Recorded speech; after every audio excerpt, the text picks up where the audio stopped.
एक फकीर एक देश की यात्रा पर निकला। जब रास्ते में रात हो गई तो वह एक व्यक्ति के घर रुक गया। उस व्यक्ति का नाम था आनंद। आनंद ने उस फकीर की खूब सेवा की और दूसरे दिन आनंद ने फकीर को उपहार देकर विदा किया। वह फकीर आनंद की सेवा से बहुत खुश हो गया और दुआएं देने लगा कि हे भगवान, आनंद को हमेशा खुश रखना और वह हमेशा दिन प्रतिदिन आगे बढ़ता ही रहे।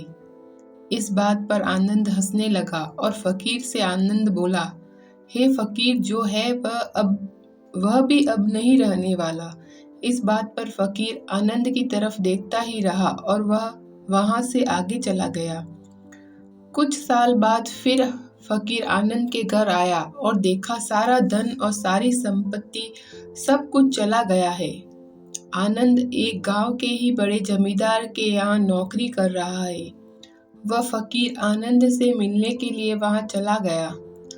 आनंद ने उसे अभाव में ही उस फकीर का स्वागत किया और झोपड़ी में ही फटी चटाई पर ही बैठाया। उसके पास खाने के लिए जो सूखी सूखी रोटी थी वह खाने के लिए फकीर को दे दिया। जब फकीर वहां से जाने लगा तो उसके आंख में आंसू था और फकीर कहने लगा, हे भगवान, तुमने ये क्या किया?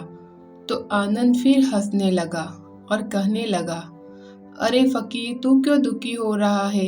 ईश्वर हमें जिस हाल में भी रखे हमें हमेशा खुश रहना चाहिए, उसे धन्यवाद देना चाहिए। समय सदा बदलता रहता है और इतना ही नहीं, यह भी नहीं रहने वाला है। इस पर फकीर सोचने लगा कि मैं तो केवल वेश से ही फकीर हूँ, लेकिन सच्चा फकीर तो तुम हो आनंद। कुछ साल बाद फकीर फिर से यात्रा पर निकला और आनंद से मिला और देखा तो देखता ही रह गया, क्योंकि सब कुछ बदल चुका था। आनंद अब जमींदारों का जमींदार बन चुका था। उसे मालूम हुआ आनंद जिस जमींदार के यहाँ नौकरी कर रहा था उसकी कोई संतान नहीं थी और अपनी सारी संपत्ति और जायदाद आनंद को दे दी। फकीर बहुत खुश हो गया और आनंद से कहा, अच्छा हुआ वह जमाना गुजर गया। भगवान करे अब तुम ऐसा ही बने रहो। यह सुनकर आनंद फिर हंसने लगा और कहने लगा, फकीर, अभी भी तेरी नादानी बनी हुई है।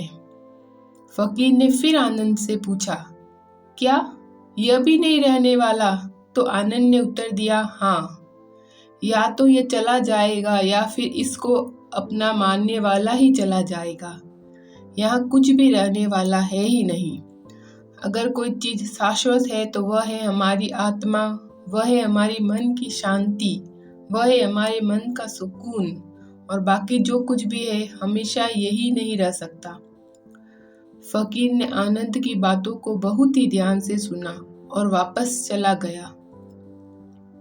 जो होता है उसे स्वीकार करो।